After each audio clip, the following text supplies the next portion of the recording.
दोस्तों, स्वागत है आप सबका हमारे यूट्यूब चैनल पे। 10 जुलाई 2026 को हमने एक शॉर्ट अपलोड किया था हस्तचलित टोकन यंत्र या फिर मैन के बारे में। आपको उसमें जानकारी दी थी। हम लोग सोइंग कर रहे थे ज्वार की, जो कि आज लगभग 18 दिन हो गए हैं।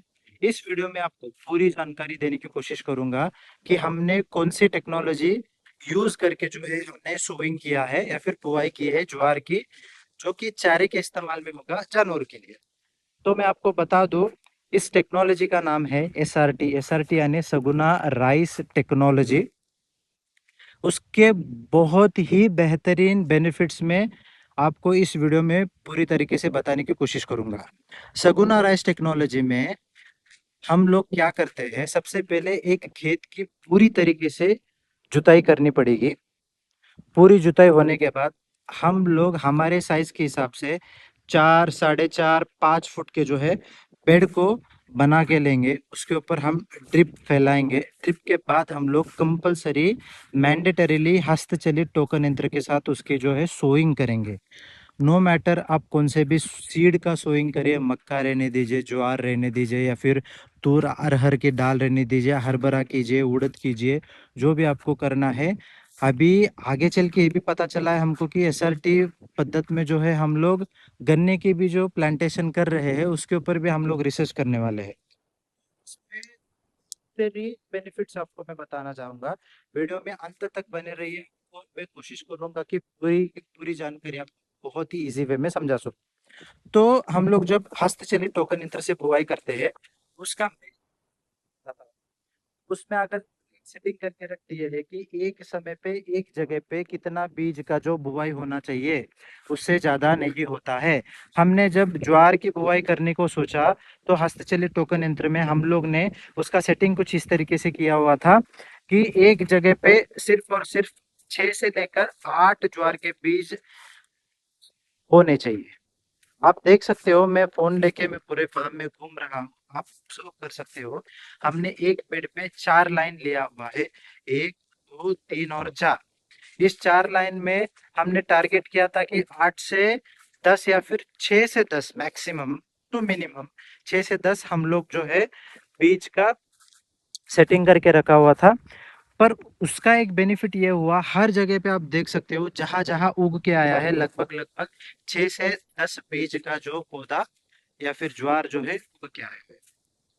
आज दिन 18 है। 18 दिन के बाद आप देख सकते हो मौसम ज्यादा हालांकि अच्छा नहीं है। छोटी छोटी रिमझिम बारिश की वजह से इसको पानी ज्यादा होने के कारण ये कुछ हल्का लाइट ग्रीन या फिर पेल येलो कलर हम लोग इसको बोल सकते हैं। देखो आप इसमें थोड़ा सा आ गया है, लेकिन जब कड़ी धूप पड़ेगी, इसमें से पानी की मात्रा कम होगी जमीन में से, फिर अपना ब्लैक कलर जो है उभर के आ जाएगा। और एक बात आपको मैं बताना चाहता हूँ, इस फार्मिंग में आपको सबसे ज़्यादा बेनिफिशियरी थिंग्स क्या हो सकते हैं। लो कॉस्ट ऑफ लेबर्स यानी लेबर के ना के बराबर आपको यूज़ होगा इसमें। और सबसे बढ़िया है, आप साल में जितनी बार जुताई करोगे वो जुताई का खर्चा आप बचा सकते हो। बचा यानी आप कमा लिए पैसे। एक बार आपने बेड अच्छी तरीके से छोड़ के उसके ऊपर ड्रिप का फैलाव अच्छी तरीके से कर दिया है, उसके बाद आपको जुताई करने की ज़रूरत नहीं है। ये ज़ीरो कॉस्ट फार्मिंग भी आप बोल सकते हो। आप ध्यान रखिए कि ड्रिप में से जो फर्टिलाइजर देते हैं उसकी मात्रा भी कम दीजिए। अगर कोई आपको सुझाव सुझाव देता है या फिर सजेस्ट करता है कि पर एकड़ आप 5 किलो 10 किलो दे, तो आप 2 to 3 kg से स्टार्ट कर सकते हो। फिर आगे जाके एंड अप होगा 1 किलो प्रति एकड़ आप खाद दे के भी आप इतनी बहुत अच्छी तरीके से फसल ला सकते हो। फिर उसके और बेहतरीन जानकारी मैं दूंगा। जब एक कुछ इस तरीके से चारा होगा, आप कटाई करोगे। कटाई करने के बाद जो नीचे का उसका रूट्स बचता है, जड़ हम लोग बोलते हैं, वो कुछ इस तरीके से हो जाते हैं। ये सूखने के बाद इससे बनता है ओसी, ऑर्गेनिक कार्बन, जिससे बढ़िया बढ़िया क्या होता है, आप इसके नीचे की मिट्टी पे ध्यान दें। इसके अंदर हम लोग को अर्थवर्म्स यानी केचुए की मात्रा बहुत ही बढ़िया देखने को मिलेगी। ये देखिए, ये जब सड़ जाता है तो गुड बैक्टीरिया इसको खाने लग जाता है और जमीन में बैक्टीरियल काउंट भी बढ़ जाता है, ऑर्गेनिक कार्बन भी बढ़ जाता है और केचुआ भी बढ़ जाता है। इससे क्या होता है, आप क्या क्या चीजें बचा सकते हो मैं आपको बताना चाहता हूँ। आप इसकी जुताई बचा सकते हो, उसका पैसा बच गया आपका। फिर उसके बाद जो है पानी बचा सकते हो। अब देखिए नमी किस तरीके से है, देखिए दोस्तों, अभी भी ये जो जड़ें हैं ये थोड़ा थोड़ा डिकम्पोज हो रहा है। आप देख सकते हो बहुत ही बढ़िया तरीके से इसमें जो है बैक्टीरिया, और खेत में आप नमी देखिए, हमने पानी नहीं दिया है जब से प्लांटेशन हुआ, एक ही बार हमने इसको वाटरिंग किया था, फिर भी आप नमी देख सकते हो। और ये प्लांट जो उखड़ के आ गया, आप इसको देखिए, इसके वाइट रूट्स देखिए दोस्तों, ये देखिए वाइट रूट्स की मात्रा देखिए, यानी साइज देखिए, बहुत ही लंबे लंबे और बहुत ही बढ़िया तरीके से जो है वाइट रूट्स उसको आता है। इसके अभी आपको बेनिफिट्स फिर एक बार गिनाना चाहता हूँ। आपको जुताई का खर्चा नहीं होगा, आपको लेबर का खर्चा नहीं होगा, फिर आपको जो है ज़्यादा एडिशनल ऑफ फर्टिलाइज़र देने की ज़रूरत नहीं है। लो कॉस्ट और ऑर्गेनिक फार्मिंग में आप बेस्ट इनकम जो है जनरेट करना चाहते हो, तो आप जल्दी से जल्दी एसआरटी को शिफ्ट हो जाइए, जिसमें आपका इन्वेस्टमेंट भी बहुत कम लगेगा। फिर आगे जाके आपको इसके और बेनिफिट्स बताता हूँ। हालांकि हमने इसको खरपतवार की छिड़काव नहीं किया था।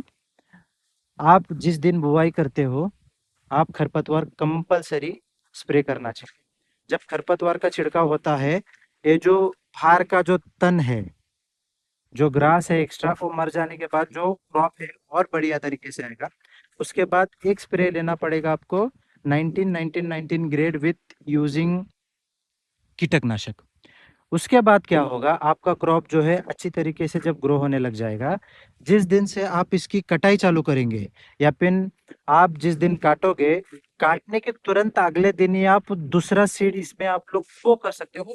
बहुत ही ज्यादा बेनिफिशियरी थी, क्योंकि अगर हमने 1 एकड़ में कुछ बुआई किया है, या फिर मान लो मक्का किया है, मक्का पूरा 1 एकड़ खत्म होने तक हम लोग जो है उस खेत की जुताई नहीं कर सकते, फिर जुताई होने के बाद उसको बो नहीं सकते जल्दी से।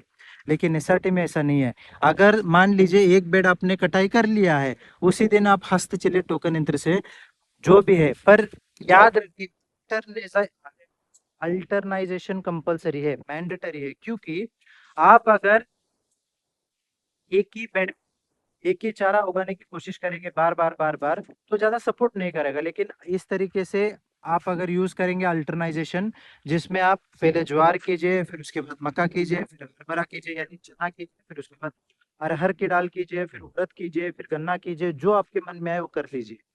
उससे क्या होता है, जमीन का जो बैक्टीरियल काउंट बढ़ता रहता है, और अल्टरनाइजेशन जब बैक्टीरिया पे होता है, बहुत ही बढ़िया काम करता है। और तो आपको आगे जाके जीरो रसायन, फुल्ली ऑर्गेनिक आप खेत को टर्न कर सकते हो। और ज़्यादा आपको गोबर की खाद भी देने की जरूरत नहीं है। फिर आगे जाके आपको कुछ भी करने की जरूरत नहीं है, बस मेंटेन करिए इसको ध्यान से कि साल में 4 बार आप फसल ले सकते हो, 3 3 महीने की फसल।